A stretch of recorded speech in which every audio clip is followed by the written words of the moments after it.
All right, hello, and welcome back to the channel. And um, we got a couple of special videos coming up for you right now. I've been spending some time the last couple of nights, really most of the night, just doing research, and studying into and trying to create charts and recreate charts and add columns and rows and things like that to try to flesh out some things to talk about in regard to movies. Movies, sort of in general, just that are going on now, things that have gone on in the past, some comparisons, some neat comparisons, I think, and stuff like that. Well, just today though, I was just having basically a conversation. I've been working with AI, of course, to do this. There's a lot of research AI does. I could have spent the time sitting there looking all these things up, but it would have taken longer. Put it all in the spreadsheet. And I've still got to triple check numbers and things like go back to it and then add them all up and try to sparse it all out, put it into different places, things like that. But I got several things to go over. But for fun, I went and asked AI, Google AI, what David Cornsweet was paid for Superman. The reason why is because the reported amount of money that Millie Alcock made for Supergirl came out. So we went to look at it.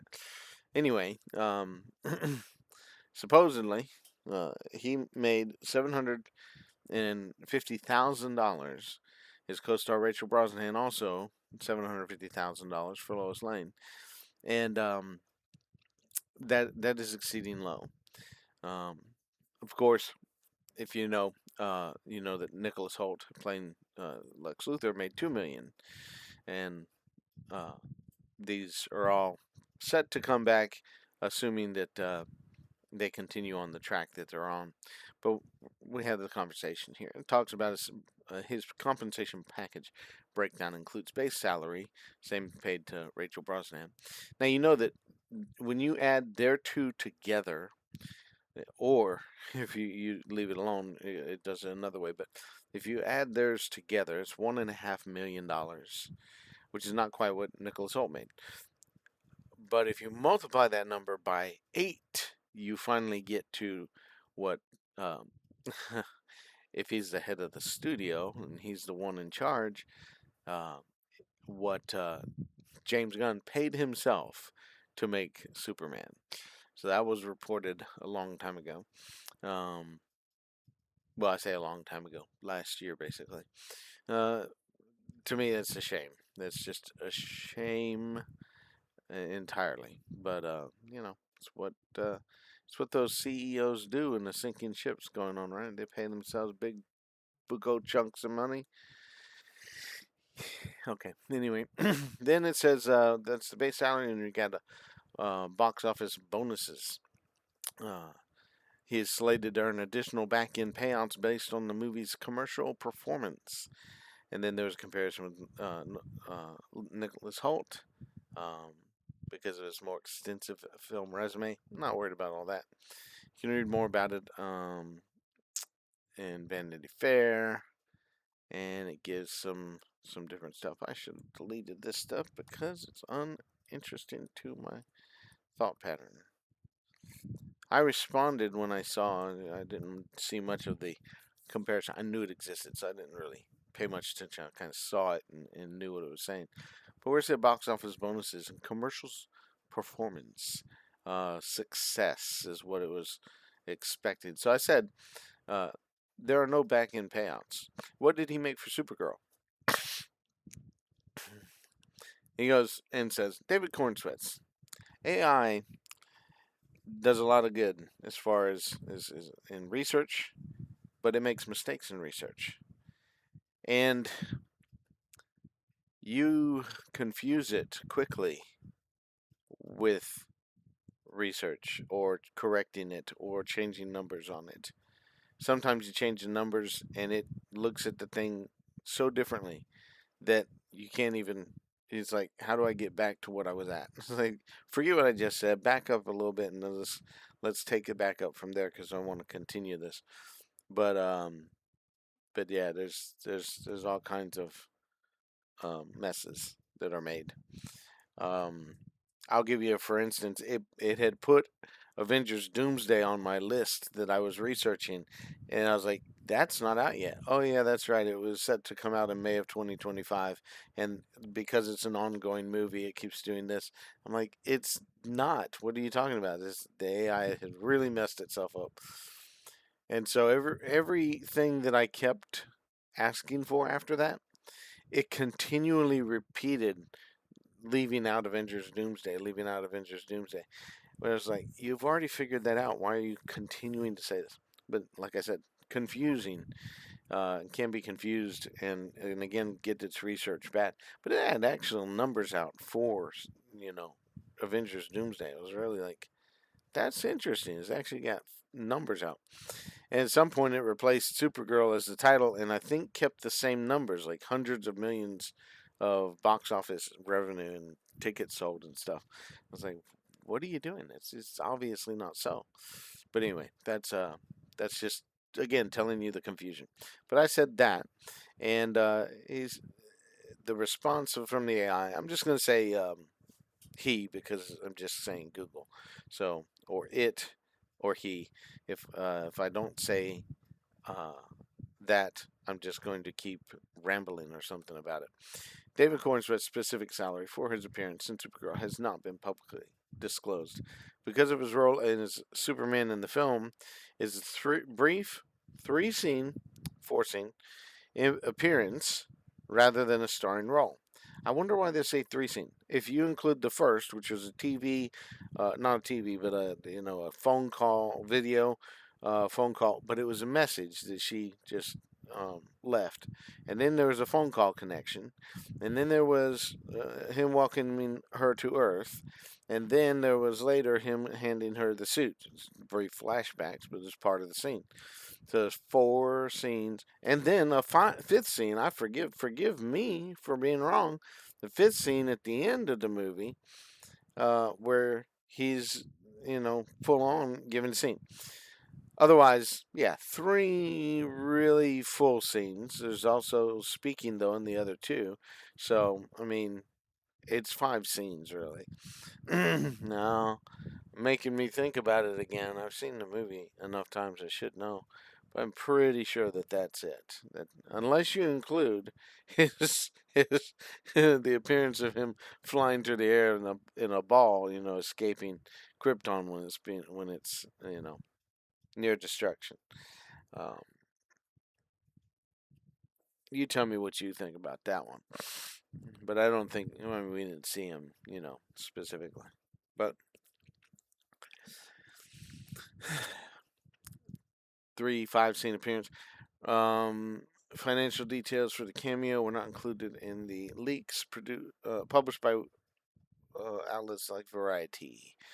Um, for the known financial landscape for Supergirl includes the star's pay, lead actress Millie Alcock, uh, earned a base salary of 400,000 for the movie. That's the only one that's mentioned, so it was obvious that that's all was being put out there was the one. Contract structures are signed to multi-project contracts across the universe. This means his compensation for minor crossover appearances or cameos typically negotiated as a fixed flat rate or built into his overarching multi-film deal to keep production budgets controlled.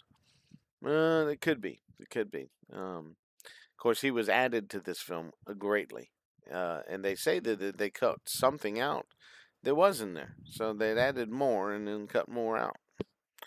Um, if you want, I can look into other things like this and the other, uh, and as in Man of Tomorrow. What's the upcoming? Anyway, I said Man of Tomorrow, and it says Man of Tomorrow is the officially announced superhero sequel to James Gunn's Superman. I agree with that. Um, People are saying it's a Superman movie, and it was said that it was not a Superman movie by the people in charge over there. That Man of Tomorrow was not. So people started speculating Man of Tomorrow is Brainiac, and it's perhaps we're just going to go to say Lex Luthor is the Man of Tomorrow, and stuff like that. So that is officially announced superhero sequel is I agree with that. That's true in a sense, at least. I mean, if it's not totally focused on Lex Luthor, if it's focused on Lex Luthor, it wouldn't be a superhero sequel. But the point was, it's not a Superman movie, according to the theory. But at the same time, Woman of Tomorrow was the subtitle for Supergirl until they didn't include it in subtitle. Superman Legacy was the title of Superman until they dropped it, trying to capitalize on just the title Superman and act like it was going to be just that, and it's really not. And all the bad decisions that they're making, man, my goodness. But this isn't the place to sit here and try to review those things. It's scheduled to hit theaters July 9th of 2027. Don't expect it to. I expect to hear in the coming 2 weeks a slam on the brakes, immediate production stoppage, and we are not playing this game of continuing what we see. Well, I'll get down to that in a little bit, a little more. Plot and key characters: conflict with Brainiac, uneasy alliance with Lex Luthor. I'm skipping a lot of stuff that said returning cast is the people you'd expect. Well, mostly anyway. David Cornsweet, Nicholas Hoult, Rachel Brosnahan, Millie Alcock, Isabel Merced, and Frank Grillo.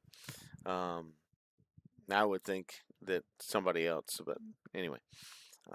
New additions to expanding cast: Lars Eidinger, maybe Aaron Pierre. Now that's and Matthew Lillard. Now Lars Eidinger, I thought, and Eidinger. I thought that he was supposed to be playing Brainiac. Aaron Pierre is the man that's playing John Stewart in the Lanterns show, so you'd obviously assume that that was that. Matthew Lillard, what would he play? I mean, there's no reason why. I mean, I think, and I don't think that any of this is going to come to pass though. But I think that he would probably do well voicing a character like Mr. Mixaplick or Mixelspitalik, however you pronounce it. He shouldn't play the physical role except in motion capture, and then because it's a dimensional imp that's smaller. Uh, so if he did play it, uh, they would have to. I would expect them to do that. They have Seth Rogen as a little tiny alien with a deep voice, in Supergirl, so why not? But anyway, Matthew Lillard, yeah, he could play a role like that. Wouldn't mind seeing him as such. Um, but not in this universe. In this universe, no, it's gone.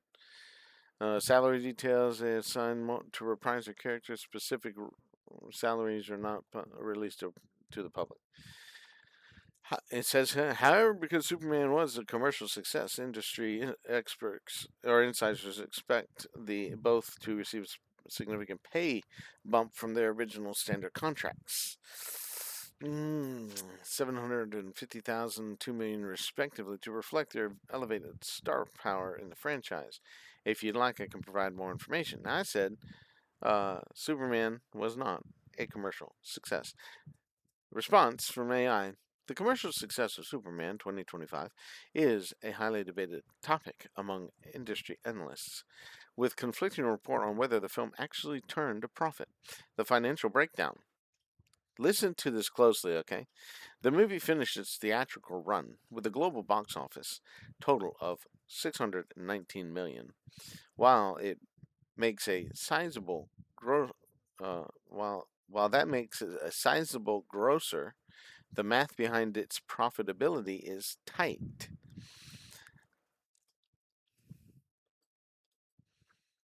The costs: Warner Brothers spent a reported $225 million on production and an estimated $125 million on global marketing, totaling a $350 million investment. Now, that's what they have said it is.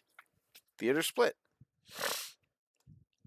Because studios typically keep about 50% of their theatrical tickets, and even less from international markets.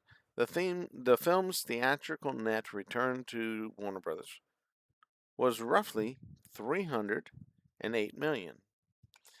Deficit. This left a $42 million deficit between the studio's initial theatrical returns and their total $350 million production marketing spend.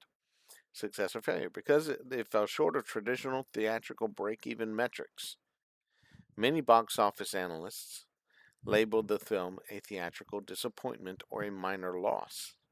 However, DC Studios executives like Peter Safran maintained that the film was a commercial success. They argued that once you factor in extensive global merchandise sales, meaning the toys that's sitting there on the shelf today not selling at all. And I've seen some of them marked down to a fifth of what they were. And some of them say clearance and marked down, and it barely has a few pennies off of it. And that's what they're claiming. That's just my area doing this stupid stuff they're doing. But anyway, the stuff that's still sitting on the shelves that many people have posted clearance tags all over those toys, and they're still sitting there on the shelves. Yeah, that's the global merchandise sales, shirts and stuff like that. Now, more shirts were sold for this than other things, but anyway, it says corporate sponsorships. I forget what sponsorships those were, but I assume there's some of them. And there were some booklets sold, and there were some comic books modeled after this, the suit, the actor, and and so forth. But anyway, and the upcoming streaming ancillary revenue.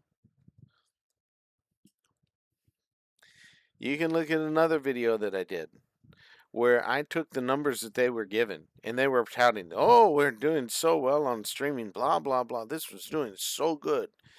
And they were saying a number. And I looked up the numbers for Jurassic World Rebirth, which people were hating on at the time. And the numbers for Jurassic World Rebirth were twice what they were for Superman. Double. Something to that effect, anyway. You can go check that video out. I found it and said, let's compare these things that they were trying to compare also in the theater. Jurassic World Rebirth did better in the theater by far than Superman as well. Came out a few weeks before it. Bad decisions made by the executives. But anyway, and the executives like Peter Safran and his buddy James Gunn. But they're trying to claim it streaming. Oh, it's in the top 10 now, apparently, because people are watching it to see whether or not it's as bad as they remember it. And Supergirl along with it. Anyway, the movie easily crossed into profitability. No, that's not the word. When you say it's a box office flop, it's a box office flop. It's a box office failure. It's a commercial disappointment. It's a commercial failure. When you go to streaming and then video sales and stuff like that, which it has gone on sale, and I don't see many Blu-rays and DVDs on sale in my area, but this one is on sale. This one is discounted greatly, Blu-ray and DVD. Superman 2025 is way down. It's crazy. I don't see many like that. I do see some, and some that are obscure. But I mean, what would be a major title? It just doesn't happen. Jurassic World Rebirth is still up at at like $29.99 for a Blu-ray or $24.99 for a Blu-ray, and the 4Ks higher than that. Not Superman. It has been marked down and discounted and sales on it and stuff like that, and it's constantly having sales, and it did that every moment. You turned around. You go back through the history of it when it released into streaming and sales on VOD than video on demand. You buy it or you rent it, and there were sales. It was half priced. It was $10. It was $5.99. It was so it was always breaking sales. Okay, and nothing like it in anything else. I'm even looking. I'm still waiting for Captain America, Brave New World. It's come down just a little bit, like $5. But looking for that and Thunderbolts and the Fantastic Four First Steps. I'm looking for those so that I can add them to my collection to drop a few dollars so that I can believe I'm okay buying it because they weren't that great of movies. So I don't want to spend a fortune, trying to buy them. Um, but no, they're staying up in the $23 range and stuff like that. So it's just like, no, I can't do that. That's crazy.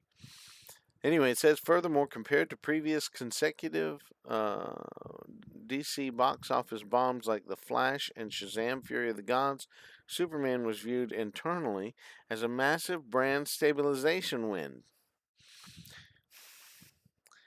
That is a shocking statement because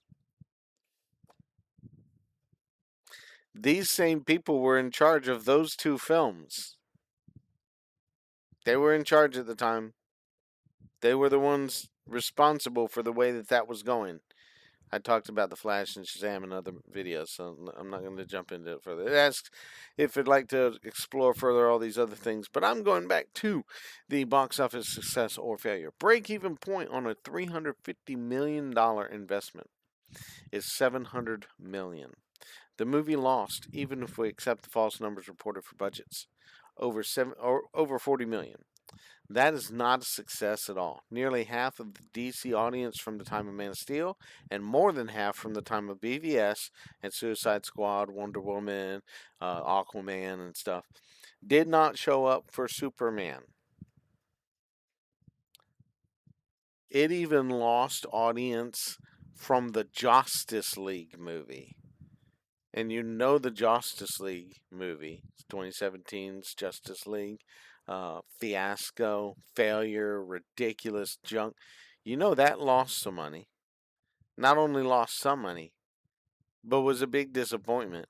Not only all of that, but the audience was less, but the ticket sales were less than any of the movies before and the movies that came shortly thereafter. I'm trying to remember if Aquaman was put out afterwards, and I think it was. I believe so, as far as the year is concerned. Know what I can find out real quick here.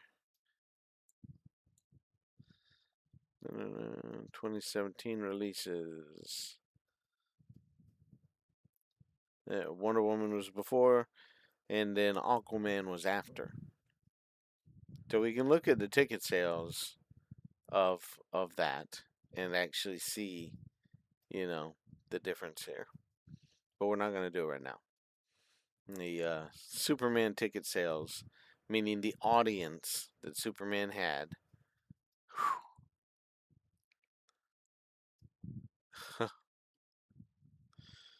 just is less than the Justice League.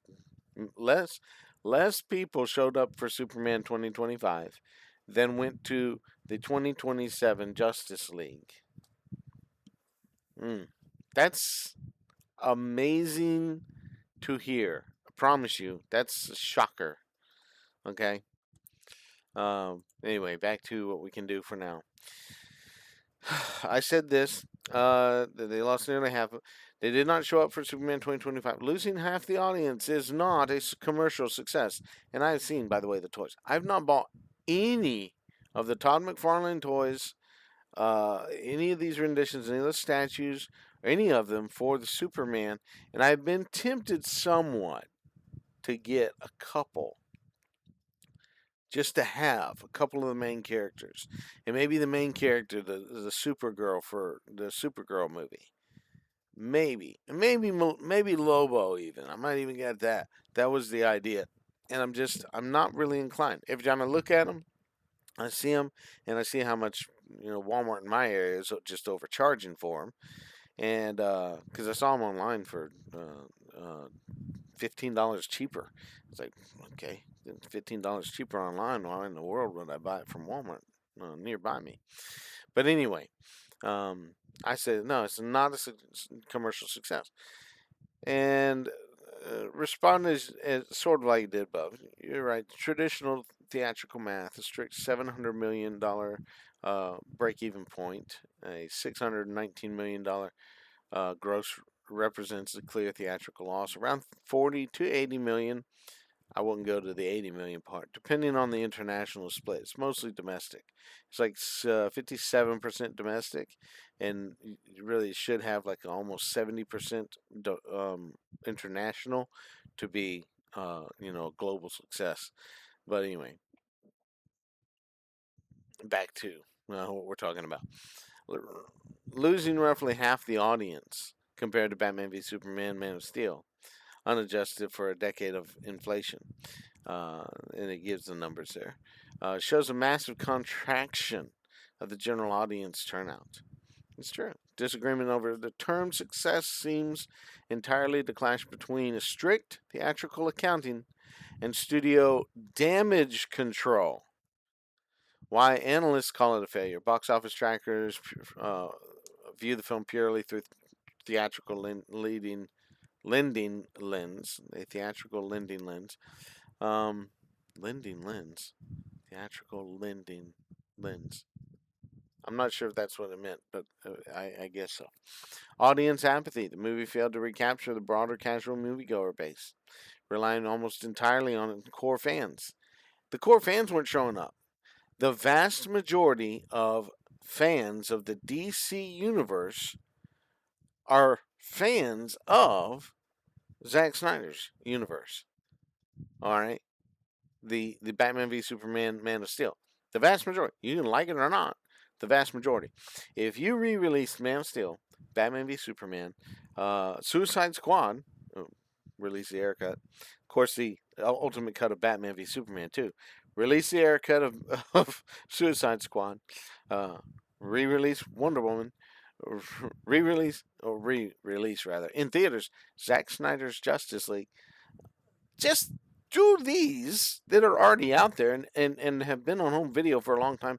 They will make far more than the current slate is making.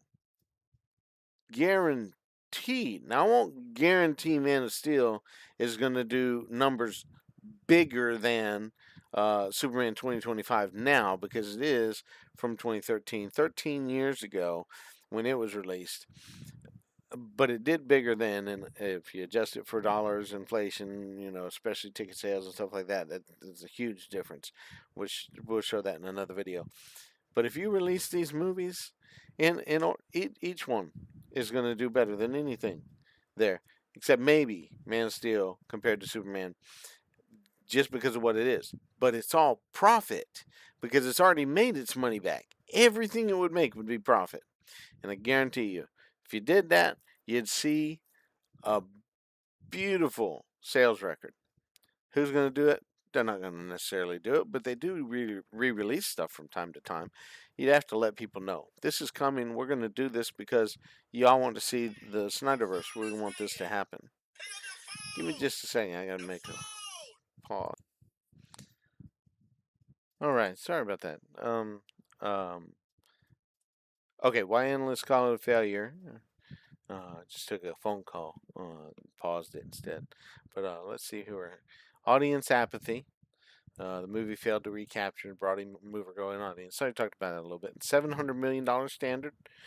By failing to hit that 2 times total investment at the box office, it did not pay for itself. That's if we accept those numbers. Okay, now I've talked about that before. The thing that people are not talking about.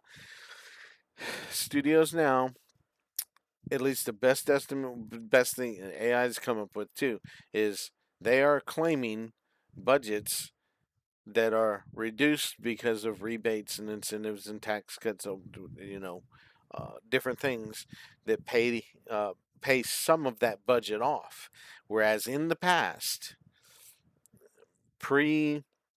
as I remember, Wakanda Forever, and and they say pre one of the latest Pirates of the Caribbean movies, they have been saying, "Hey, we're taking this money out." Da, da, da. Before that, they were giving us the full budget estimate, a rounded number and all that, and just a figure, but until they start giving us something, concrete to work on, that's what we got to deal with.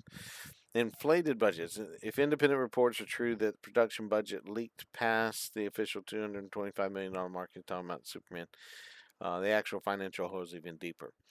And that's just true. It's just millions more is what that means. Hundreds of millions even. Why DC Studios claim victory anyway? For them, success was redefined away from raw profit toward corporate survival. Two things. It says The Floor is Lava. The previous four DC films, The Flash, Shazam 2, Blue Beetle, and Aquaman 2, I've talked about these before, they were all under the current regime. They were Changes were made to these films specifically to their benefit and their idea, what they wanted to be done, how they wanted to portray things, and to move the universe forward in the reboot thing. It's just baffling. Shazam 2, Shazam Fury of the Gods, is completely in the DCU universe. At the end of the movie, not Waller, but Harcourt and I forget his name right now. Uh, it keeps coming close, and then I just can't say what his name is, and I don't remember. But the computer guy that's in the Peacemaker seasons, okay, um, and also the Suicide Squad from James. That's the title of the movie, by the way. If somebody tries to censor me, that is not me saying that just as a word.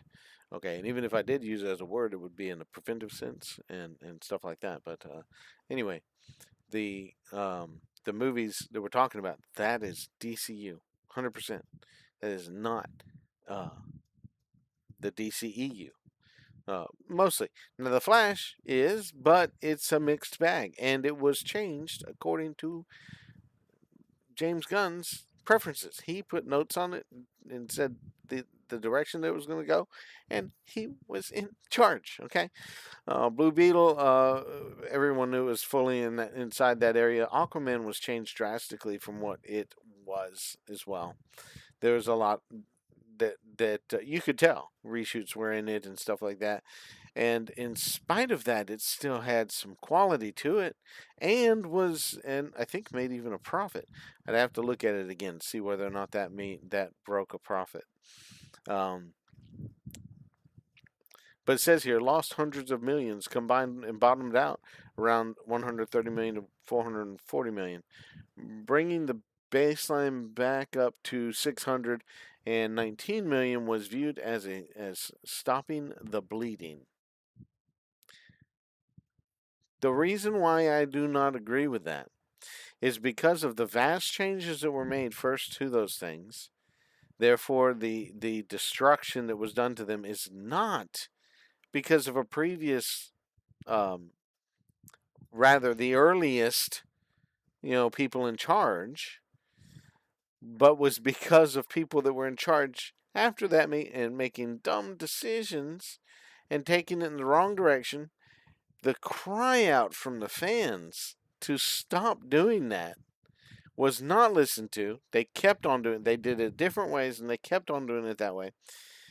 you know, and and then they transformed Aquaman into Lobo. You know, so he had to put in, you know, a a, a performance, worthy a little bit of Lobo, and that's what he did. Aquaman 2 is not dreadfully bad, except in some places which ruin it for what it is, and they were reshoots. Okay. Anyway, Lost leader strategy. The studio treated the film as a marketing expense to launch their entire unified universe, including toys, TV spin-offs, Creature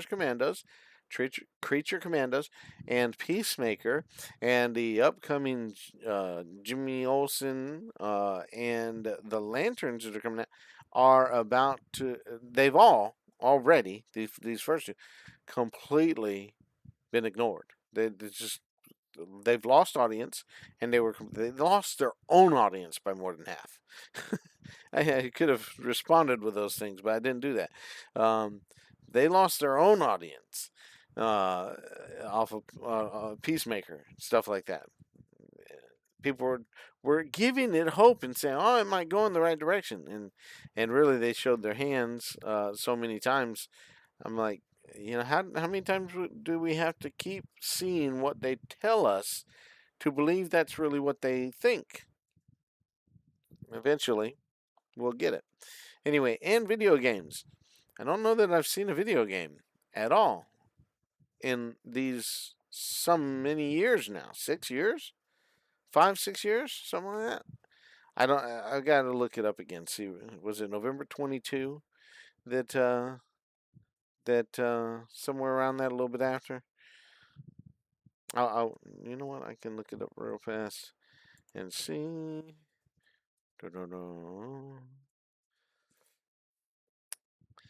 Yeah, in that time frame, the late 22, somewhere in there, is when there's a little bit of time that we had hope.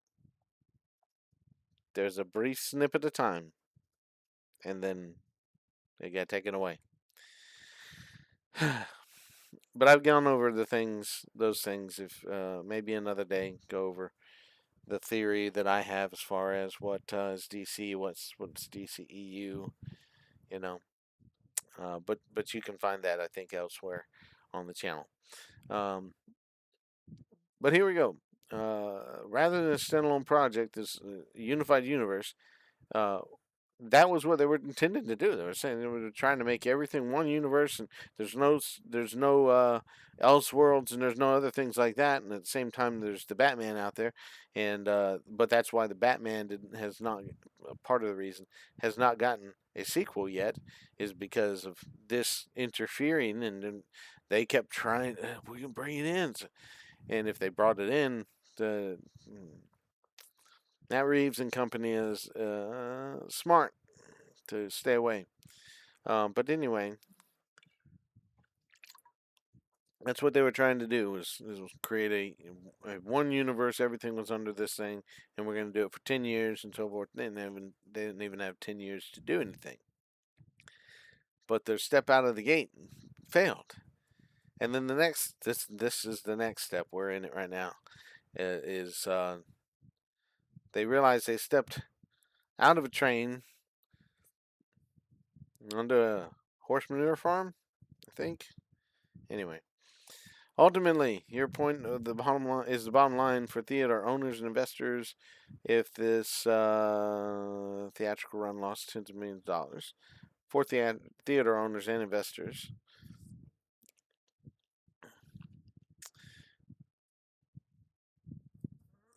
yeah, yeah. Bottom line for theater owners, etc. What I don't think people necessarily understand, um, but Supergirl being on the IMAX screens had to take up a number of IMAX screens, uh, and the larger format screens. They had to take up some. Now they can then split between, as I understand anyway, the new movie coming out and the old movie, which is Toy Story 5. Toy Story 5 selling out theaters, or mostly selling out theaters, and they were selling out IMAX, and they would have been mostly selling out IMAX this week. I went to some of the big screeners, the early of the day. Three people in the theater. Three people. Rather, I saw three seats sold and maybe two people in the theater. Uh, that's not selling out a theater. Toy Story 5 would have mostly sold out that theater. It is summertime. The children are at home. They want to go see it. They go to see it. A parent or both parents are going to see it with those children. So, I mean, you're doubling, tripling, quadrupling your money by making it the Toy Story 5. They lost a lot of money and a lot of popcorn buckets and a lot of children's popcorn buckets and stuff like that. A lot of stuff. They lost a lot of money because Supergirl came out to take up some of the big screens. And they are not going to continue letting her be involved. Minions is coming out uh, here on the 1st. So, gone. Say goodbye. It will not be there for very long at all. That is going to. When I go to the theater this next week, I almost expect it to just be Toy Story and Toy Story 5 and Minions and Monsters.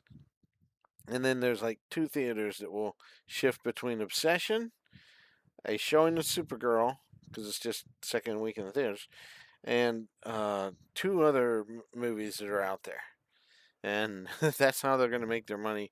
And mostly it'll be Obsession because it's still, that thing is still going kind of crazy. How well it's done. But anyway, um, asks about and takes closer looks at different things. I said, is this I mentioned damage control earlier, and that is it. The difference between what we're saying, our terminology is between success and failure, is how we look at there it is, strict theatrical account. Strict, it's not really necessarily strict theatrical accounting, it's audience accounting. Okay, we are looking at whether the audience is for this, because we'll recognize that something that doesn't do well in the theaters sometimes has a major audience afterwards on streaming or something like that. It catches uh, the people that just wouldn't go to the theater, couldn't go to the theater, didn't go to the theater because of some reason or another. This is Wonder Woman 84, 1984. There's an argument to be made for that. It lost money in the theater, but it brought millions of people to the platform. It was in the COVID shutdown time frame. COVID shutdown was lifted though shortly thereafter. It was not going on for much longer, but at the time in 2020, it was going on to the point of where it was, keeping things down. But shortly after that, Black Widow came out in theaters, and it made a lot of money, even though they were still kind of operating under the same kind of thing, and released it online pretty quickly after that, which is a whole fiasco about that and how much money it lost because of it. But that was a streaming pay per thing. You paid extra to Disney Plus in order to get that early streaming option. You didn't just get it right because you had the channel. So there's a big difference there. With HBO Max, it's much more expensive, by the way, to get it, but they just had millions and millions of extra subscribers. And then Zack Snyder's Justice League came out very shortly thereafter and busted up the charts and destroyed the number. We'll talk about that in another video. I've got that written down somewhere. I can't remember where. It might be on here, but we'll see. So we passed the victory claiming because they're full of nonsense. Anyway, I said the best damage control. And I caught on those words, damage control. And you're right. They're claiming success as damage control. I say you're right to the AI and to anybody else that's out there saying that's their reason that they try to claim it's all damage control. Success. Damage control is not success, guys. Anyway, just think about what you're saying.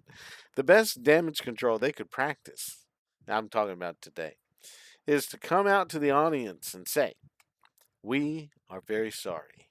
We are sorry for ignoring you, the fans of our properties. We are sorry for disrespecting these beloved characters. We are sorry for shutting our ears to your voices. We are now listening. We hear how beloved Zack Snyder and his vision of the characters is by you, the audience, the fans.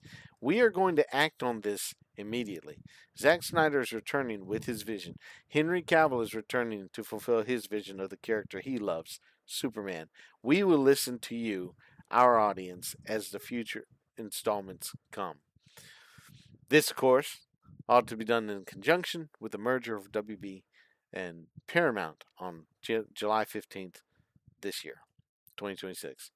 And that'll be great. That's my birthday. That'll be a great birthday present for me when they merge and they come out and say, this is what's going to happen here, this is what's going to happen here. We've already shut down all the production on these other things from James Gunn and them, and we've let them go. They've taken their money and fled the boat, or left the train station, or left whatever we're talking about. And the response from AI is that strategy highlights the massive ongoing divide between what a dedicated segment of the fan base wants and the corporate direction Warner Brothers Discovery is pursuing. Yes, but when you pull together the fan base, which is voicing toward Paramount, and Paramount ought to be listening, what Paramount should be doing with Warner Brothers and DC when they come together. And I'm sure they got their minds on all the other stuff too. There's all kinds of stuff going on with Warner Brothers. Warner Brothers isn't limited to DC. Okay, I understand that. This is a minor thing, but it's a major moneymaker on this side of things. Okay, major, huge. They can still keep doing things that are going to make them other money, like the movie centers and weapons, and these other kind of unusual films, if you will, or odd, uh, popular things that happen. But anyway, moving fast.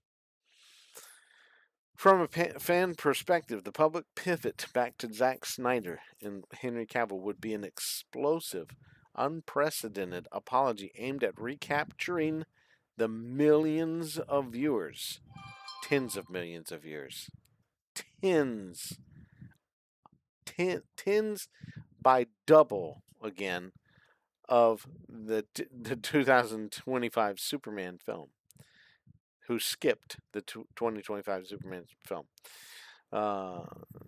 Tens of millions. Okay.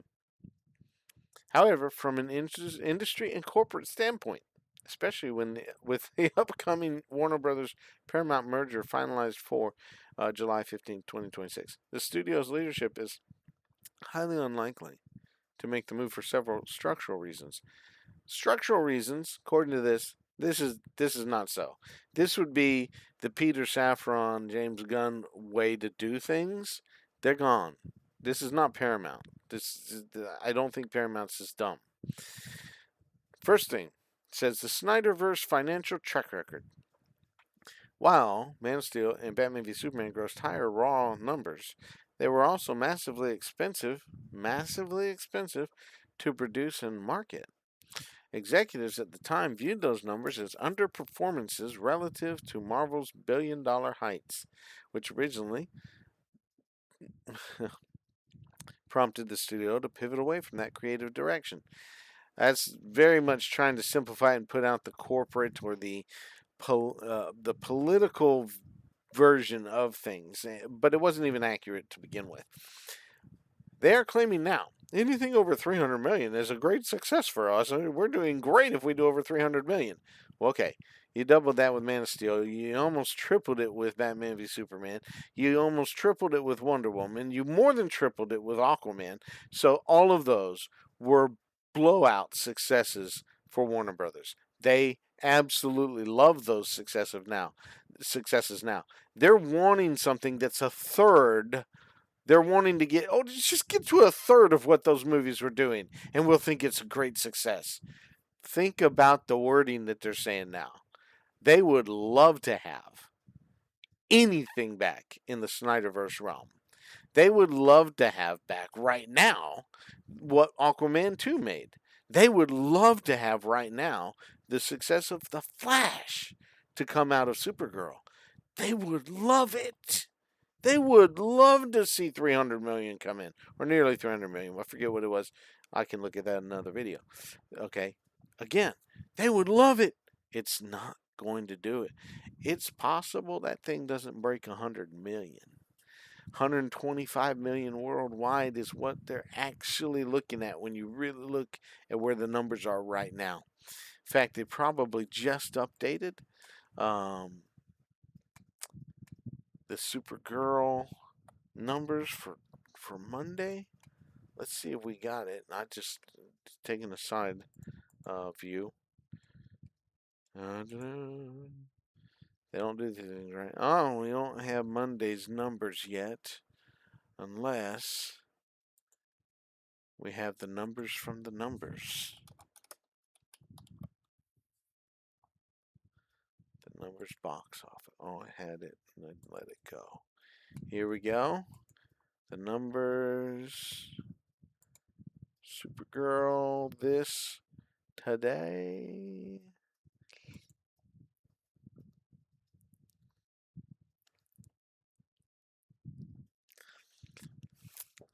Domestic box office for Monday.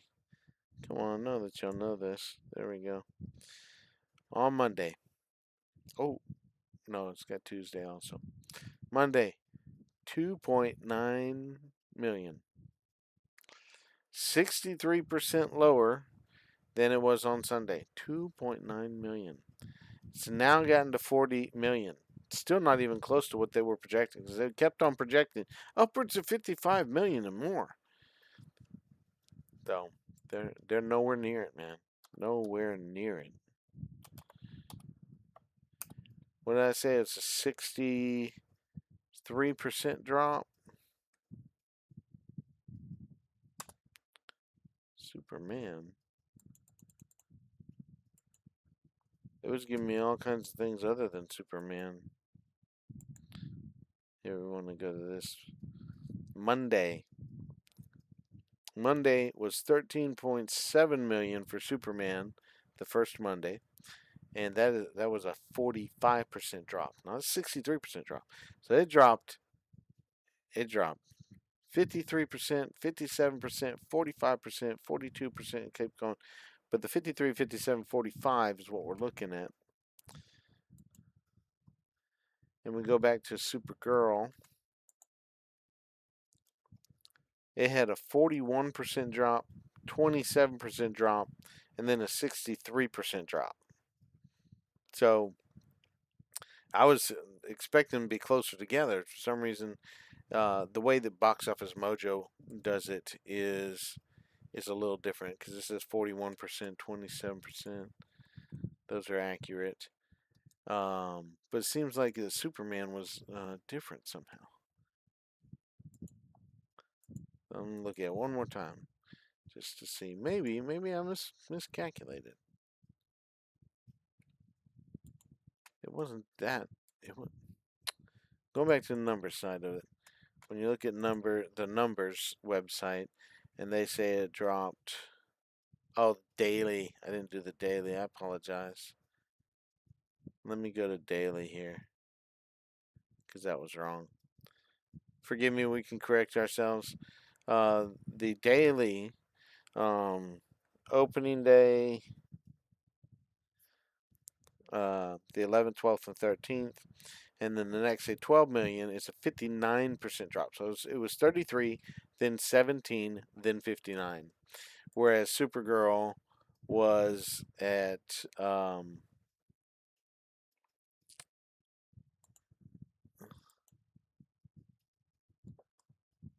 Supergirl. All right, I gotta get Supergirl on here. Supergirl, I said, dropped a big chunk first, and then it was a little bit less. There we go. 41, 27, then 63, right? Superman dropped 33, 17, and then 59. It came back up. Now on Tuesday, it came up plus 22%. It's not dropping 60, but up 33%. So if it gets, a third, and the third would only be if it made 2 million something just now, 2,000,009, I think it was. A third of that's another million or something. So it makes uh, about 4 million. About 4 million that had that 33% increase, and then we can see it maybe on the same trajectory. Right now, it looks like it's 10% or 10 to 5% each day lower, or some of it a little more. But anyway, um, if it comes up, say 20% more than today, adds 20% more than today, that's 500,000 or something. It'd be about 3.3 million or something like that. I think I'm doing the math fast in my head. So that would give it a little bump, and if it has that little bump and then it drops again like it was doing with Superman, but the more percentage, that's a faster drop off, and the legs, meaning the legs are being kicked out from underneath it or slipping around on its legs, however you want to say it. But yeah, that's where we're at, man. That is the situation that we have. That is the deal. I mean, you can say what you want, but the track record. Now, if we go to Man of Steel, Batman versus Superman, you also remember Wonder Woman. He had Suicide Squad. Suicide Squad, totally unknown. I mean, not totally, completely, 100%. I'm talking about B-list type character. That was brought in, and even that was chopped to death by the studio. Batman vs Superman was chopped to death by the studio. That's why the Ultimate and then released the air cut is still a thing. We still need to see it. Then you had Wonder Woman come out. Wonder Woman. Oh my goodness. Wonder Woman.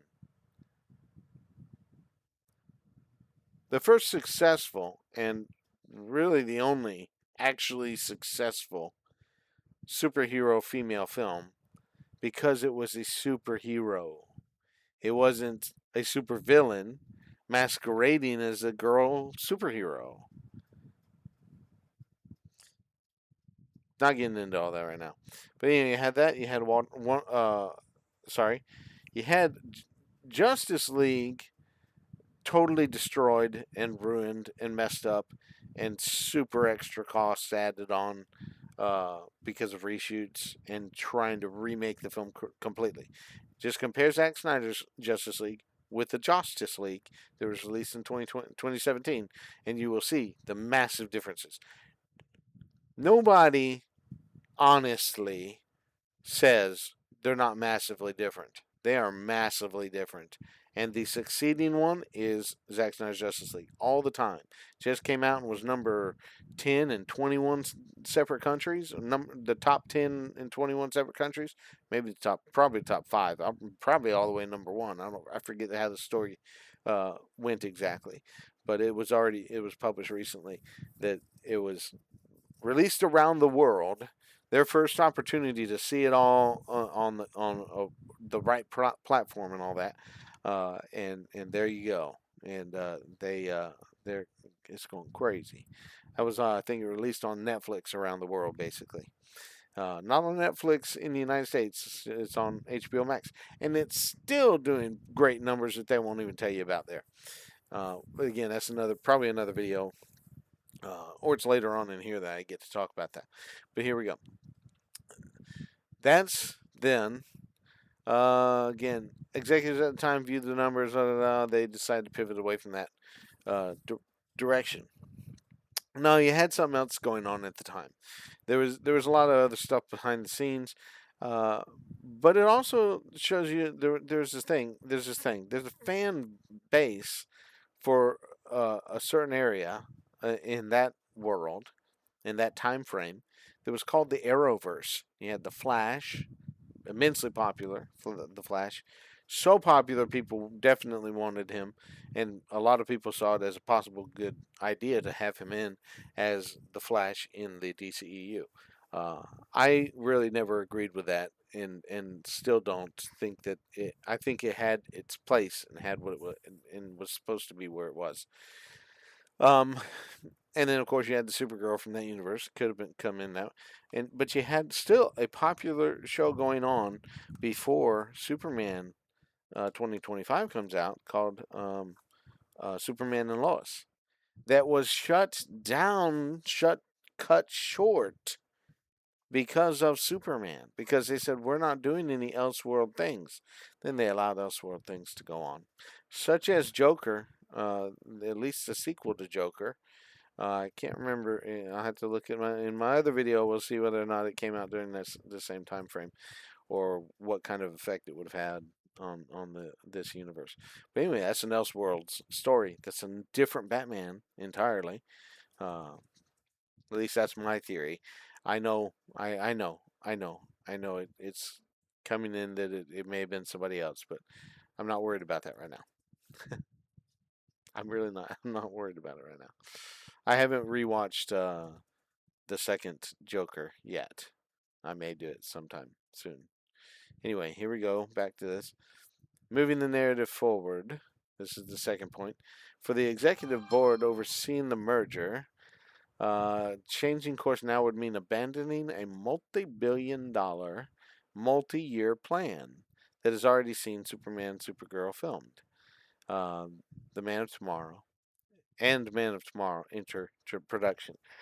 Yeah, they're trying to rush things into production to try to get so much going that they can get paid for it, as their contracts probably state, when they shut them down because they're not making money.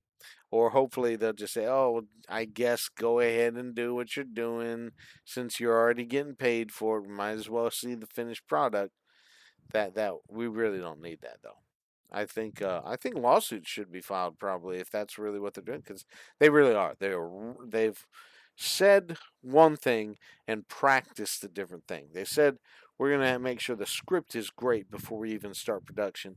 Well, they claimed they were going into production with several things that have been totally done away with. They've disappeared off the face of the planet.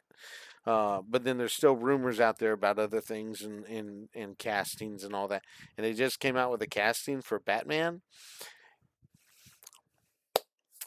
If you think that the Superman fans that are upset about what they're doing to Superman is anything, you think this is a minor skirmish in a minor conflict area, somewhere in an off country somewhere. If you mess with Batman, if Batman, the Batman fans will wipe them off the face of the map. Batman will. You mess with Batman, and you are ending your universe. You let James Gunn do what he does, what he's done to all the characters, and what he has done to Superman, anything remotely similar to what he's done to Superman. You think the Superman fans are up in arms and angry? And they are. True Superman fans have been the entire time, and they are mad. We are done. That's why Supergirl is not doing nothing. Because Superman fans are finished with James Gunn's version. They're done. I'm serious. There's no way. But you do that to Batman, y'all are gone. They're just Superman fans are going to sit back and watch the war destroy all of you. Just you can forget it. And I promise you, there are people that know about this in the higher ups at Paramount that will not let him touch Batman. They won't let him do it.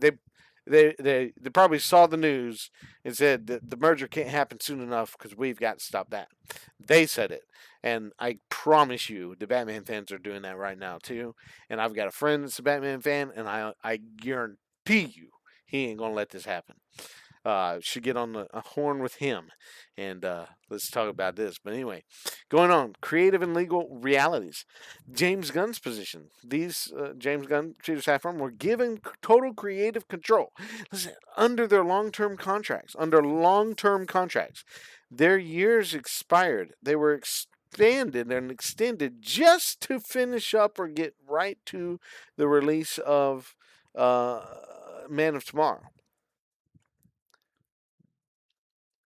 It's just going to be canceled. That's what they're gonna do away with it.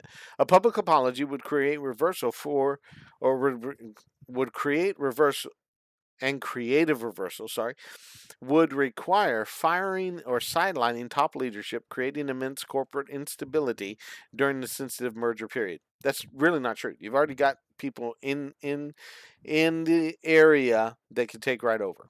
That's all. And I'm not saying that I don't say that Zack Snyder. Other people don't. That's fine. But I don't say Zack Snyder should come in and take over corporately responsible. He's a filmmaker. He is to be given creative discretion in making his films. Okay, and to have less interference from the higher ups that are looking to become Marvel or something like that. No, let DC cook the way it's supposed to cook. But the James Gunn, the fact that they says they were given total creative control, uh, is still funny to me, because if they were given total creative control, then why in the world do these things keep changing? Superman came to be watched, and they said, no, no, you can't do that. And they had to cut out, whether or not they deny it, 25 minutes of goofiness and ridiculousness that James Gunn had in the movie, including insulting the Snyder fans, the Snyderverse fandom. I'm sorry, but you crazy. I'm all for it. Release the James Gunn cut. Release the gun cut, as I say it. Hashtag release the James Gunn cut. Release the gun cut. I also say hashtag release the Gillespie cut. That's Craig Gillespie, the director of Supergirl, because this movie was watched an almost unprecedented. I think I've heard of other films that have done it 10 plus times. Three distinctly different endings. And they're, of course, talking to the writer and saying, was anything changed about the end? And they're just like, no, this has always been the end. That's probably part of damage control. Okay, I I'm not sure. I would be surprised if this was the original ending and it wasn't something else. Nevertheless, if this was the original ending, there was other parts of the endings which weren't panning out for them, and they had to cut around it and change other things out of there. We know, there's no doubt about it in my mind, that the needle drop moment in the big fight scene was a decision of James Gunn, and it was cut into it, whereas would have been otherwise a score. In fact, the score part of it was one of the better parts of the movie. It was doing well, and then it cut into needle drop. Needle drop meaning some pop song thrown in there. And it's not really necessarily a pop song. It's just some song that he wanted in there, and listen to music as the action goes on. No, that the score would have been a billion times better. That and that kind of like it wasn't that great of a score either. So I'm just saying that's how bad it is. Going on though, it's actor continuity. Henry Cavill has publicly moved on. I have my theory about that. I've already given it, and I'll tell you at another time too. Some other discussion with some people probably.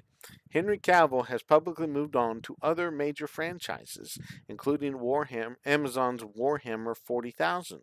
He just did In the Gray. In the Gray was good. The Ministry of Ungentlemanly Warfare was a great movie. It didn't make much, and it's not a financial success, but it's a good historical movie, man. Yeah, y'all should see that. Uh, and it says, and David Cornsweet is legally locked into a multi-film contract to play the character. I'm surprised that they didn't bring up that Ben Affleck said he wouldn't be doing any movies with DC and stuff like that.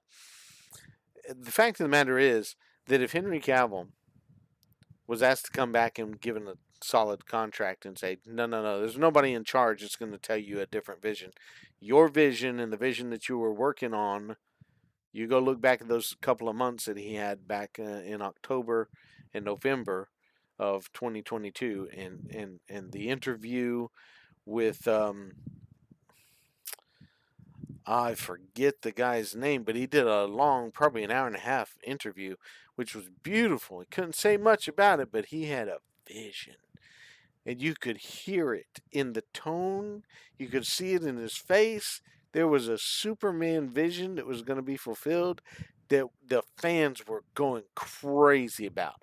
Millions of people were so glad he was coming back as Superman and he was doing another film to continue the Superman saga to see where Superman goes.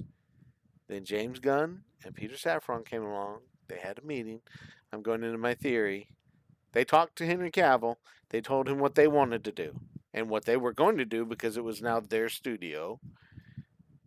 And he said, "Well, that's not the vision. That's not Superman. I can't do that. I cannot behave that way. I can't act that way. I cannot submit to those things. I will not allow it under my watch as Superman. I protect this character."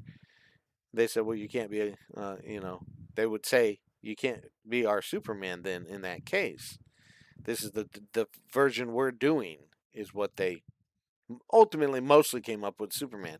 I think also you can see it when they released a behind the scenes of a debate between David Corn Sweat and James Gunn, and James Gunn said, "My way to the highway, buddy," sort of, and professional David Corn Sweat said, I'm going to do the best I can with what you're giving me." This is what he did, and he didn't continue to argue with him.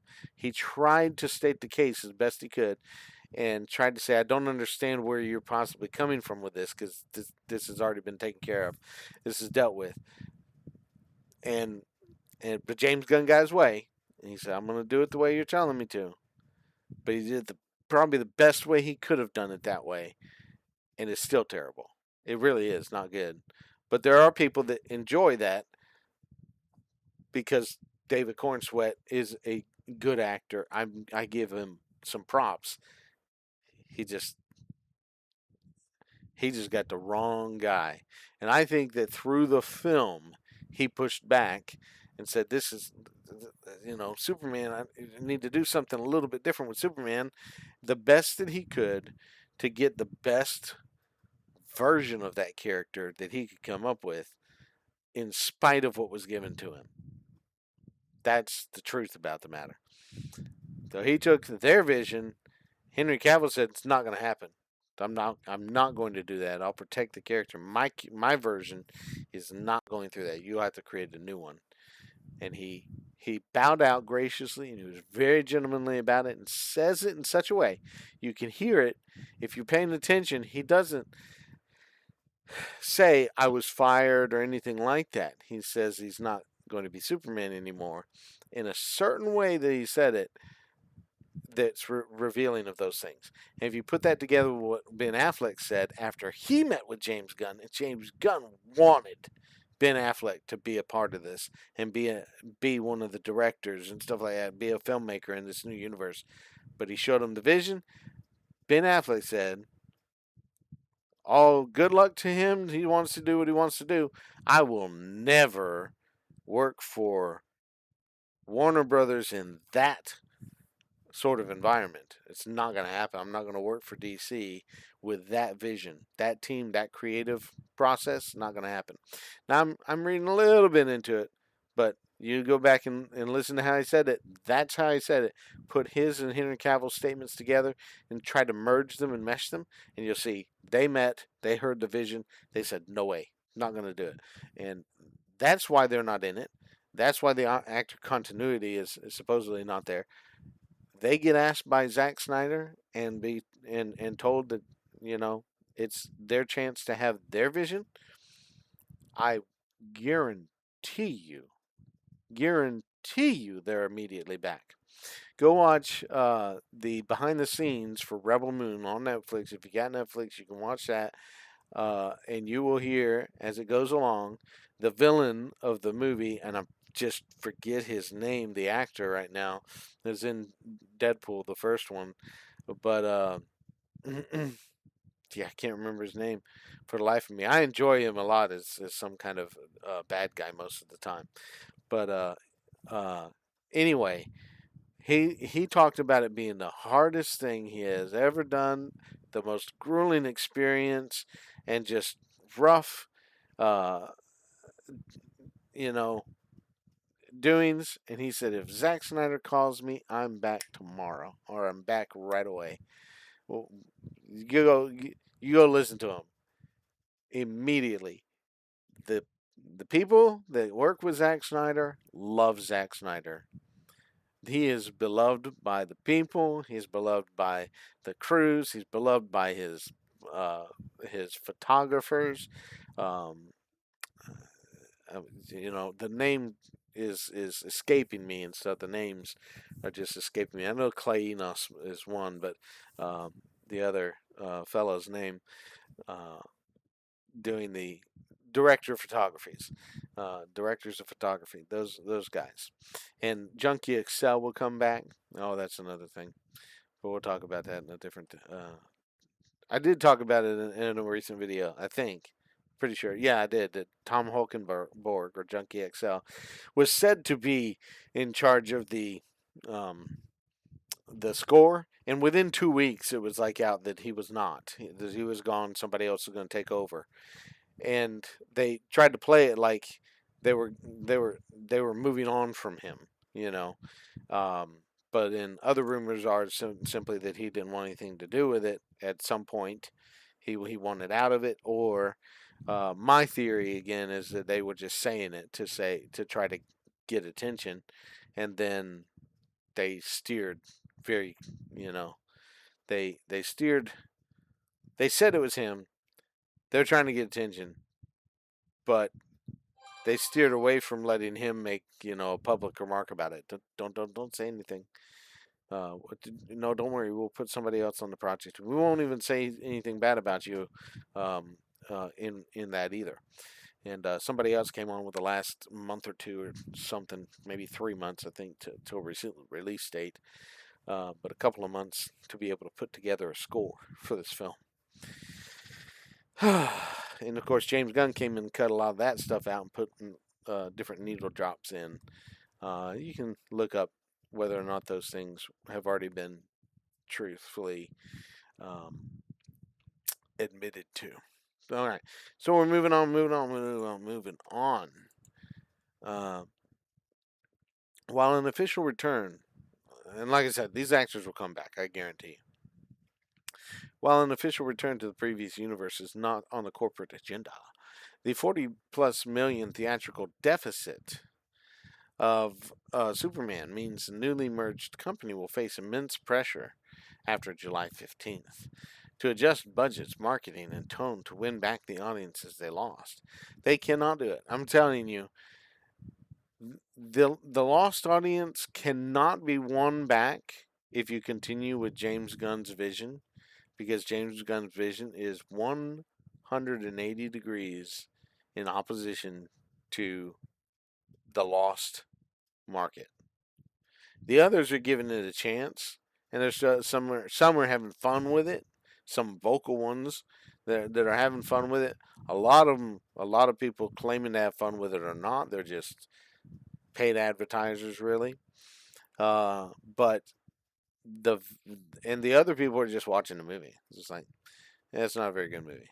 You know, we're going to watch a movie, or a lot of audience. I'm telling you, a lot of audience that would love a Snyderverse type of film go to see this movie and are completely disappointed in this movie.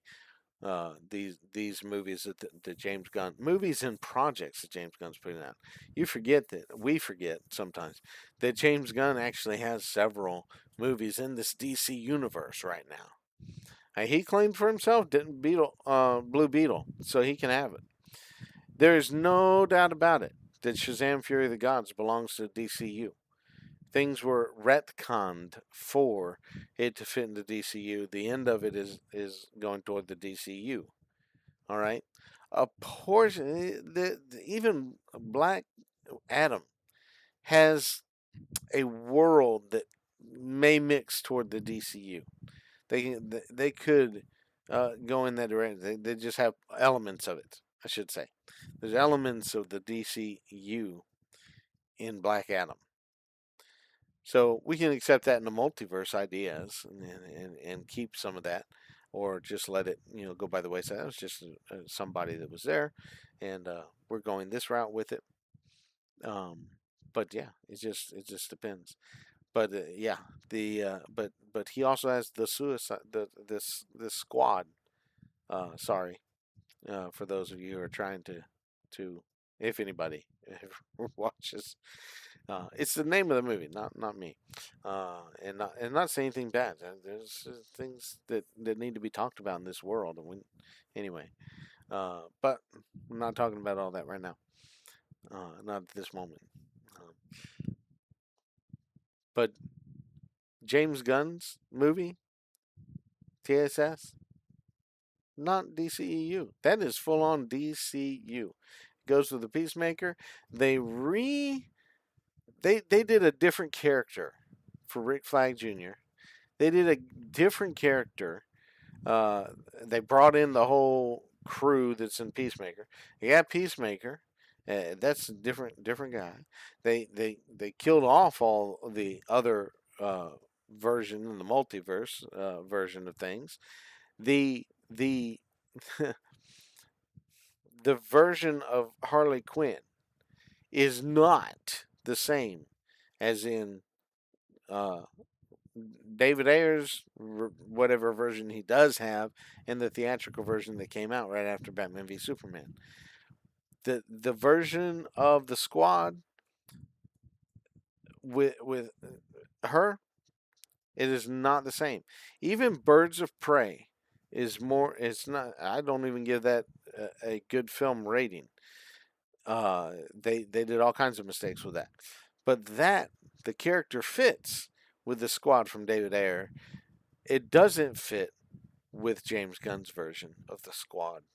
So take that as you want, but I claim that to be a DCU film.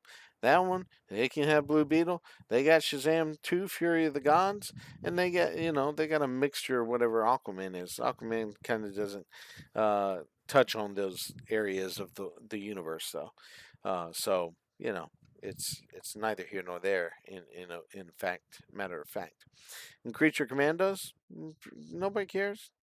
The Peacemaker season 2, nobody cared. Even their own audience left them, which I say their own audience, but it was really the fuller audience that said, no, now I see you're changing the universe. We don't want anything to do with it. And the audience for James Gunn's version of the Squad, nowhere to be, not very good at all. Not a high bar. And I know there's a lot of people out there said they had a good time with it. It's interesting, and da da da. And I just have my disagreements with that. But yeah, moving on, moving on, moving on. But they've got plenty of stuff in their universe already. That's all failures. Every little bit of it. Everything they've got is failures, and everything that they put their hands to is failures. It's the opposite of a Midas touch. They touch gold and it turns to iron and sinks because they hit an iceberg. They didn't even really have to hit the iceberg. It's like they brought the iceberg along with them. So stupid. Anyway, I asked if I'd like to look into different things. But how will they win back the audiences they lost? They're not going to win. That's what I was saying. The audience that they have lost, they will never win it back without abandoning his vision. You have got to do it. Abandoning the idea of James Gunn's vision. And if you don't restore the Snyderverse, the only way to win back audiences is to apologize and say we never should have done what we did. And while Everybody else is just doing something. All of the Snyderverse crew and characters and actors and filmmakers and all that, they have their own project. They got so much work to do that they said they can't return or do anything. But we have a creative team that actually loves these characters and respects these characters like they did. And so they are going to create a brand new version, and you will be pleased. And then work to control their budget like Rebel Moon was controlled. Rebel Moon is basically three movies. It's two movies, and then the extended versions is another full movie. As far as time is concerned, they're two distinct movies from those other two. I can call it four. He did all of that with $166 million budget. That's less than what they're reporting for Supergirl. And if he did three full movies or two huge director cut movies with $166 million, which were massive successes in their theatrical versions, if he did that with that, regardless of the critics' claims to the contrary, he did that with that amount of money. Just just look at it, the technical aspect of it. That is amazing. That is amazing quality. It looks better by far than three quarters and only maybe right together with the rest of it, where Supergirl's best effects are, is this, maybe on par with a few things that Snyder did in those movies. Everything else, he's better. Everything else, the rest of the movie, better. On, and he did two of them on less than Supergirl's budget. Two, huge, lots of effects, huge, lots of practical stuff too. Huge undertaking, less than half of Supergirl's, far less than half. And like I said, less than what Supergirl's reported budget is. He did three, really, movies on it. More than that if you're considering how long Supergirl is compared to them. I mean, just unbelievable how he did that. What I'm saying is the budget use should be used. You put whoever was all over that, and I know Zack Snyder was involved with it, but whoever else was with that to recreate that for the next movies and get your budgets down to $60 million and stuff like that for these huge superhero films, and create the right story, character driven, the story driven, the true or a true version of Superman. There's a few different true versions of Superman. We could put out probably three different versions of Superman and attract three different specific crowds: Silver Age, Golden Age, and some version that fits today, modern Superman. Um, that still basically has the same structure, but is, a new take. We can do three, and all would be massively successful. I guarantee it. It would win back the audiences. But you win back the audience might be a slow at first. Might be a few that you win. It's like, wow, these are better than, we would have even pretended to think after seeing the slop that we had right before it from 2025 and 2026. And he asked me if I want to look into this. I said, the Snyderverse financial track record. Okay, and we already talked about that, how they were doing fine. And it was doing well.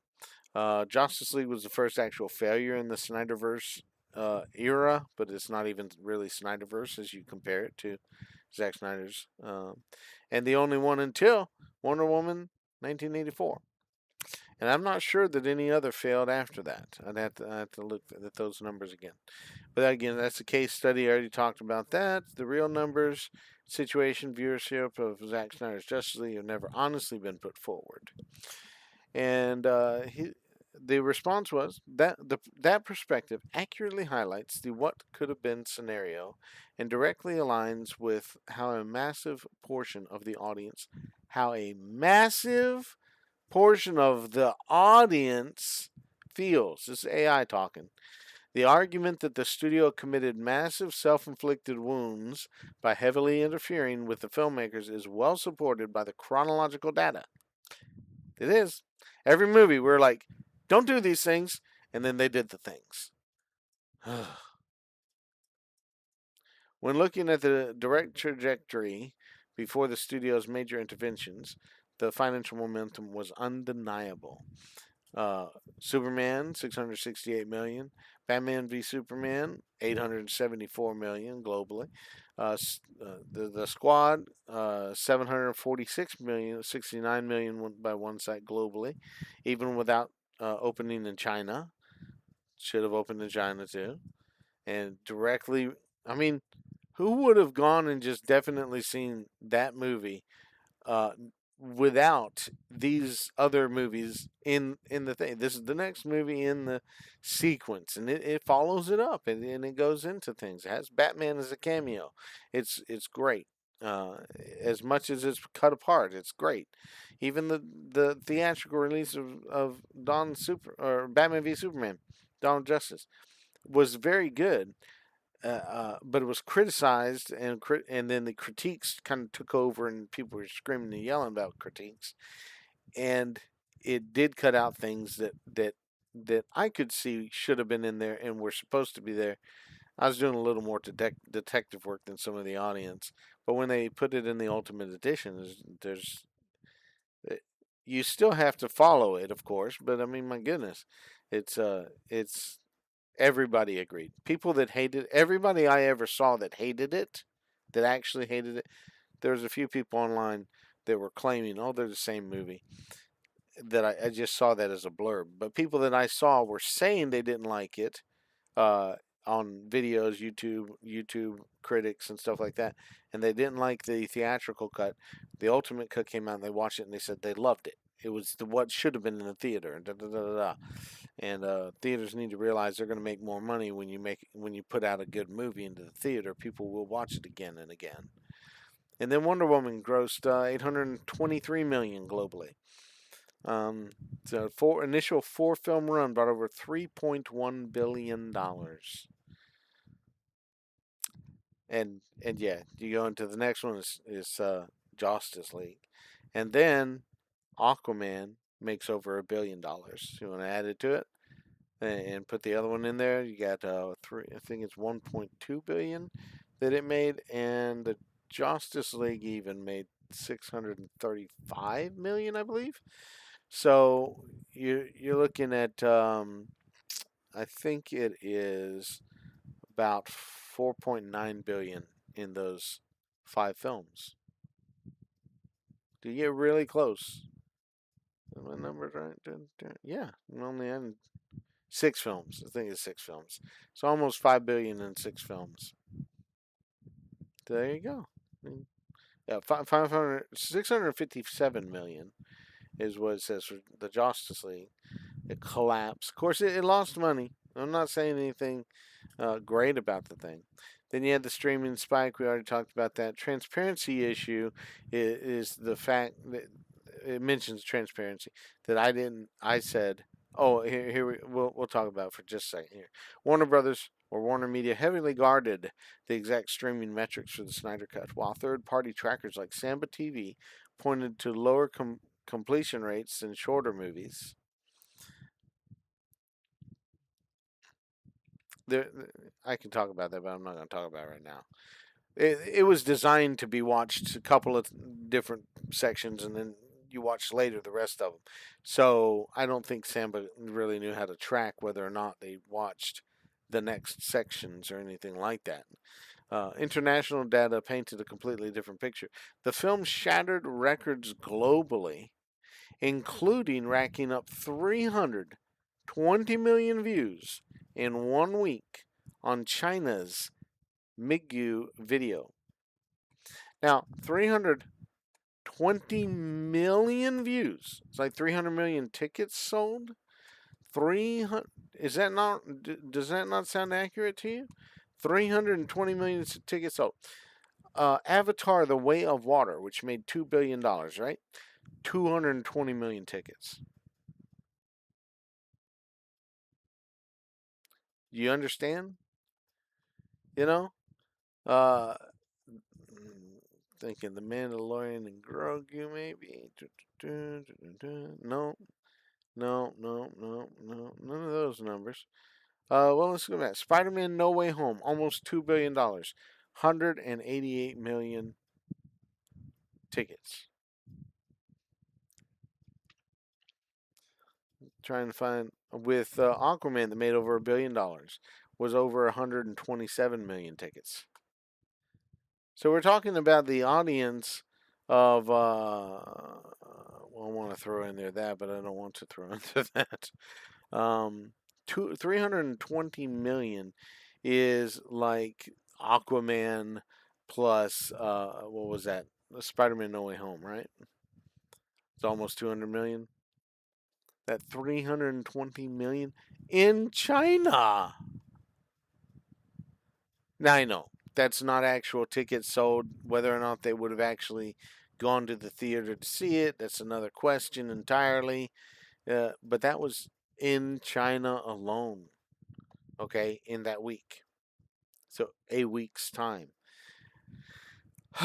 Repeat viewings and stuff like that. I understand all that. But even still, 320 million there. Worldwide, other places, it's racking up the same number of views in a lot of places. And it did so here in America too. Hundreds of millions of people or views watching it. Hundreds of millions. Hundreds of millions. If you've got 100 million tickets sold, even a few crazy people like me that watches a movie 4 or 5 times in the theater, I do it because you get unlimited with my deal, but I can go to a movie after the next movie after the next movie, and um, the only thing stopping me is me being bored at the movies that I'm watching. So, um, yeah, if I mean I I have watched Zack Snyder's Justice League many times, and several times in a week I'll do. Um, but so yeah, many of those can be repeat. But again, going to the theater, 100 million tickets sold is not. You understand? As tens of millions of people, it's not 25 million people going 4 times each. That doesn't happen. Most people are only watching it once in the theater, maybe twice. You know. So you're probably looking at with 100 million tickets sold, which is again back to who got the 100 million tickets. Uh, well, Batman back in 1989, but Batman v Superman had about 100 million tickets sold. 100 million tickets, probably 75, 80 million people. Probably. That's a huge amount of people. Huge. Massive amount of people. Anyway, so many people are watching. And just 300 million views. It could be 80 million people in China. Could be 100 million people watching it a few times each week. Maybe, I mean, you might be seeing that. I kind of doubt it. I would think that there's probably a couple 100 million people in China watching it that 1 week. And then the other things that other trackers have said, Anyway, the historical consensus from fans that the financial decline of DC wasn't caused by Zack Snyder's vision, but by a studio that panicked, micromanaged its directors, and fractured on audience base right when the momentum was building. That's the historical consensus. That is the truth. That's what happened. Do you want to look into deeper these other things? No, I said moving forward the narrative, and I quoted what he was saying here. Let's see, moving forward. Didn't I read that earlier? Yeah, way up here, right? The moving forward narrative. The moving forward narrative for the executive board overseeing the merger, changing course would mean abandoning multi-billion-dollar, multi-year stuff like that. I said I quoted that saying and continued. So abandoning the multi-billion-dollar, multi-year plan that has already seen Superman and Supergirl filmed and released, and Man of Tomorrow enter production. And I finished the quote that would mean abandoning and all that. I said, yeah, that's exactly what you do when you see a train wreck pile up coming. Right now, only a few trains have been derailed. The TV shows, stuff like this. You immediately stop production of more trains that would be following the same track. See where it all went wrong. Recognize that there's an entire yard of set of train tracks that were abandoned elsewhere and reclaim them. Clean up the debris, set them in order, while a new creative team starts looking at how to build a new system to be opened up later at a later date. Right now, multi billions haven't been spent on this DCU, and it's the best time to stop it. Other studios have done the same to failures, abandoning future projects or changing course completely. Some things make massive amounts of money and don't go on to do anything else. E.T. made lots of money, and you just allowed merchandise to carry that forward. It still sells merchandise, but anyway, uh, yeah, nothing. There's not a sequel to E.T. The response here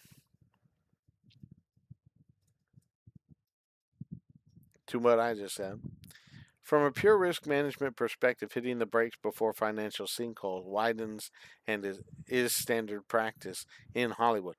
Major studios have famously scrapped near completed projects or abandoned entire slates when the writing was on the wall. Marvel has changed their slates a couple of times. DC has abandoned its own slates several times. And what James Gunn put out at the beginning of all this has not continued and has changed several times. So it's not like they haven't made a lot of notable differences. Warner Bros. Itself famously canceled nearly finished $90 million Batgirl movie in 2022 to take a tax write down rather than spending more marketing on a film they lack faith in. Again, it's a James Gunn decision, likely. They changed the narrative from it was doing well to, oh, it was so terrible we had to scrap it. And it's just a question of who do you believe at that point. And done in such a way that people are saying there's no possible way that they can come out and put this, onto anything but a free streaming site or something like that. They can't make any money off of it at all because it's such a tax write off. I disagree. I don't think so. I think you can amend tax returns and stuff like that. So they could change that up. They could say, we took a tax write off on this. Now we produced it. We're going to pay our taxes on this now. Pay back our tax write off, if you wanted to.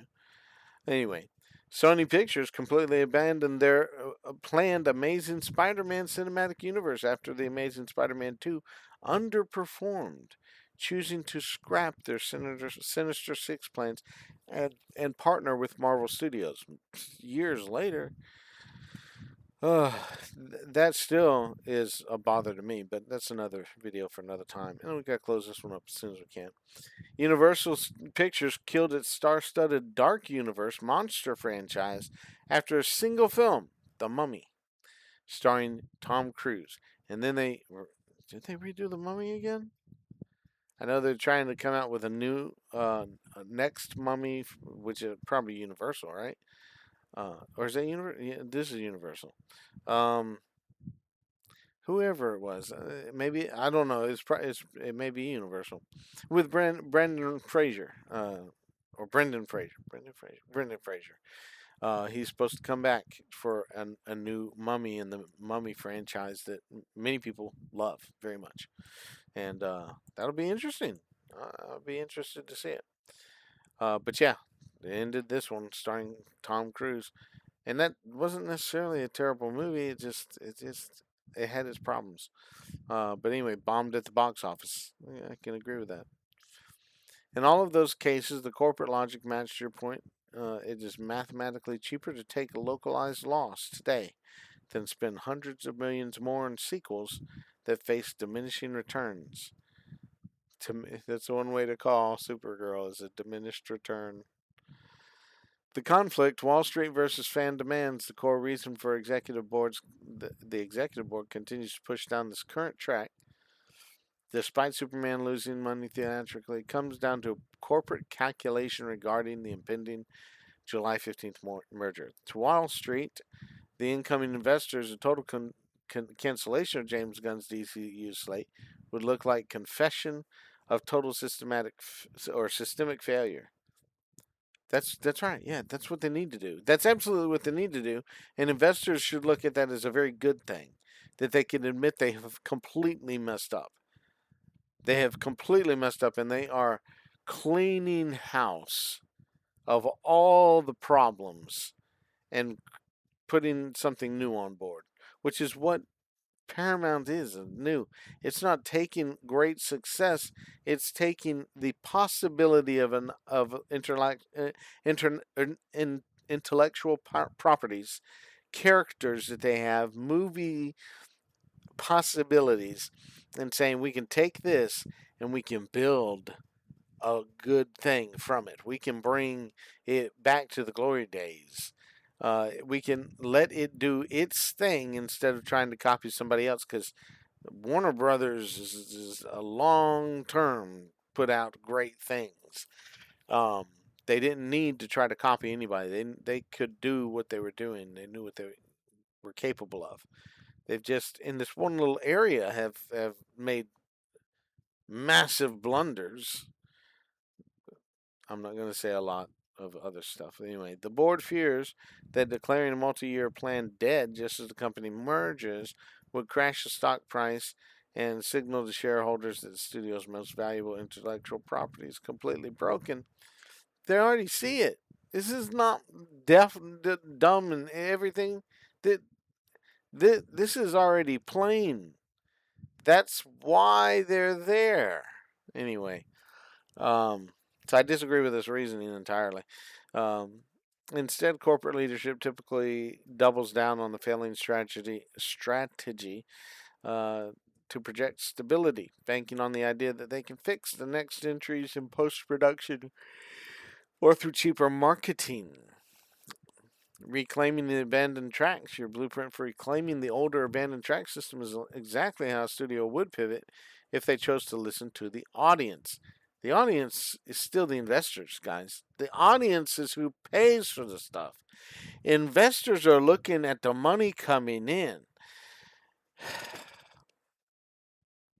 I'm invested.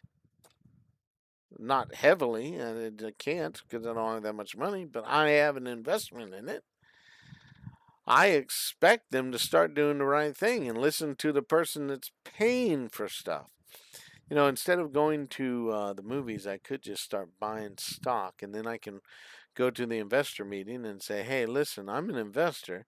And if you just open a newspaper or news website now, you can see how absolutely tragic and terrible this thing is going on. And you better say, I'm sorry to the people and clean it up and watch your stock price flourish, just fly and rise and all the revenues start coming in so that you can start paying huge dividends. Come on, investors will love this. Will love saying what we've got in this part of our realm is completely messed up. because they've already said that. They said that about their Star Trek universe they were starting. It was like, this is already in the works, and I guess we're going to finish it up, but we definitely not going to keep doing that. Y'all don't want it, right? So we're not going to go on and keep on with that.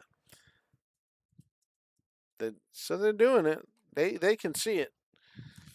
Anyway, cleaning up the debris of the 2017 theatrical split, officially rectifying the past mistreatment of creative teams and restoring Zack Snyder and Henry Cavill would instantly win back millions of viewers who boycotted Superman and tens of millions of viewers who just wouldn't see.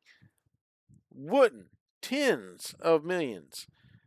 I reckon to say probably close to 100 million viewers potentially will become active viewers of this restored universe.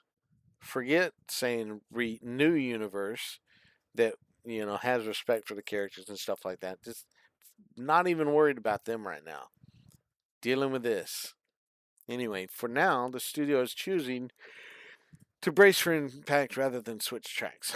But if Supergirl and Man of Tomorrow duplicate the financial losses, it already has. Worse than, even worse than. The newly merged corporate board post July 15th will have no choice but to enact the hard reset and creative overhaul you are describing. Yeah, so I mean, I'm expecting it to be that you must do this because you are failing otherwise.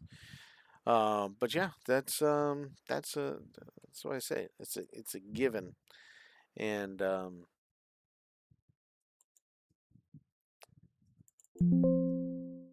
need to put this away.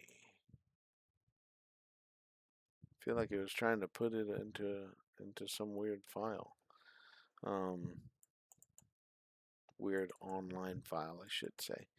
So, but I think that'll be enough for this video. We'll come back and do another. We got 2 hours just talking about my little discussion back and forth. It was a fun rant with that, and like I said, I still disagree with some of the which you can do. You could go back. I could go back to this conversation. I could probably try to upload it or something because they don't just pull it back up. But I could look at it and go back to a few different points and say, uh, no, I think that the audience is the investor. The audience is really putting the money in there, and the investors would love to know that we're doing that. They are doing what the audience wants, so that they can make more money. They would heavily invest higher in this strategy of doing what audiences want and getting bigger audiences and getting paid more. That's what they would want. And then you watch AI say, "Oh yes, you're right that this would happen." They would really enjoy seeing all the money. It's a risk factor thing. I get it, and I understand the possibilities of a risk there. But really, when you look at it, the risk is so minuscule. It ain't gonna happen really. All right, we'll see you in the next video.